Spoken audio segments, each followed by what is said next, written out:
Let's talk about confidence. Hi, I'm Angelika. I'm a leadership coach and I help you be the leader you know you can be. As a leader, your opinions, your thoughts, and your actions matter.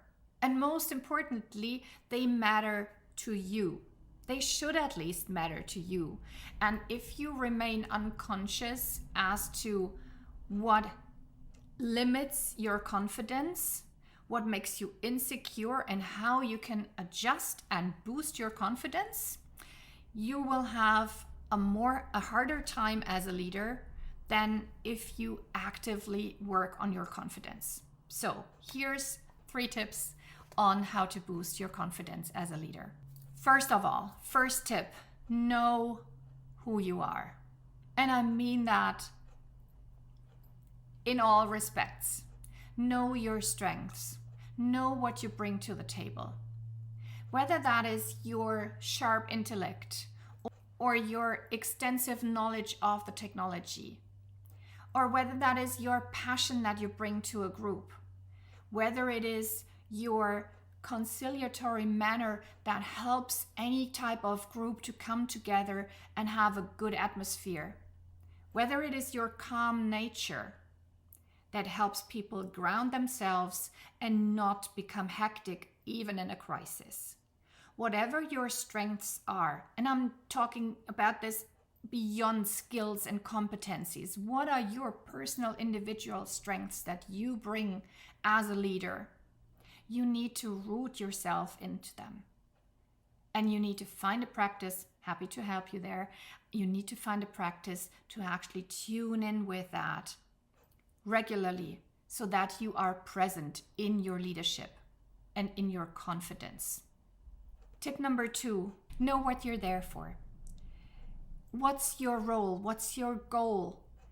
Who are you in the greater context of your team, your organization, your department? What is it that you're trying to achieve, what you're trying to accomplish? And this has so many layers. Let me just take this through the 3 most important layers. A, you.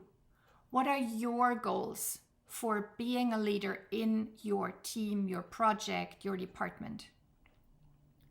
That's personal. Like, is it a career goal? Do you want to be eligible for the next higher leadership position?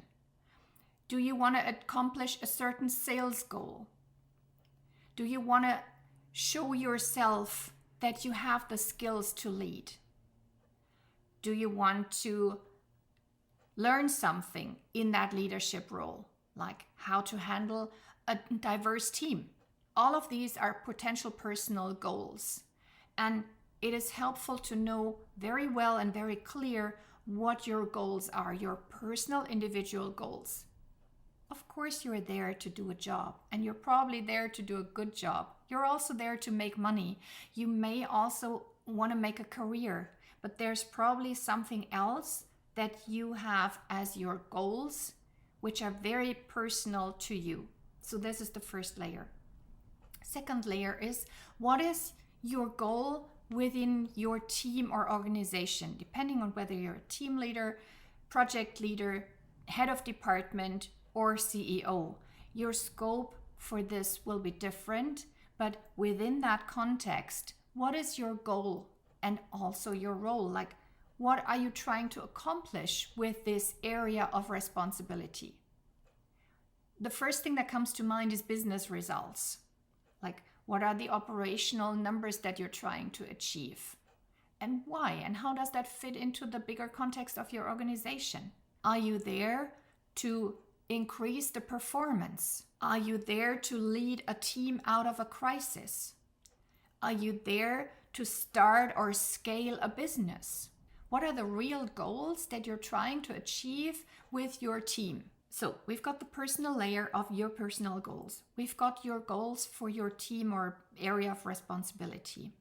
And then let's have a look at what's your company or your organization there to trying to achieve. Are you trying as a company to change into a more sustainable company? Are you trying to become the market leader? Are you trying to support a certain community? What is the bigger context? The more you know for yourself as to what you personally, what you are trying to accomplish as a leader within that context, the better you can align your actions and those of your team towards those goals. If you find a lot of conflicts between those personal team goals and organizational goals, then obviously that is part of your homework of things to address within your leadership. But let's not go there because that is stuff for at least one more video. Tip number 3, know your role. How can knowing my role and responsibilities lead to more confidence? Let's turn this on its head. If you don't know your role and what exactly it entails, how much you can decide, when to involve somebody else, which decisions need to be made by higher management, who you're allowed to talk to, talking about large organizations with 9 levels of hierarchy. There's a lot of expectations still in traditional management that you're not supposed to talk to a higher up in the next door department. So that's what I mean by who are you allowed to talk to. If you're working in a scale-up or in an agile organization or in a modern management environment, then this is not a concern for you.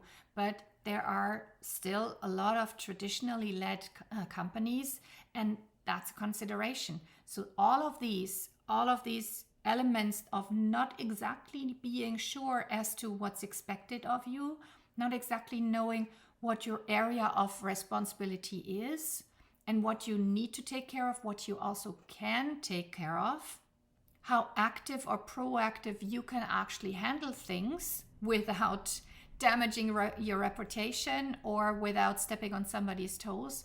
All of that leads to more insecurity, and insecurity typically leads to holding yourself back and maybe wavering on this threshold of do I, don't I, do I, don't I?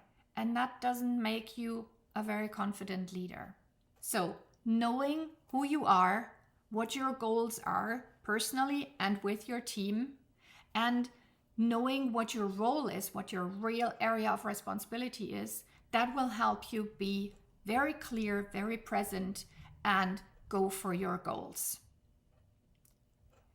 I hope this was helpful. See you next time. Happy leading. Bye.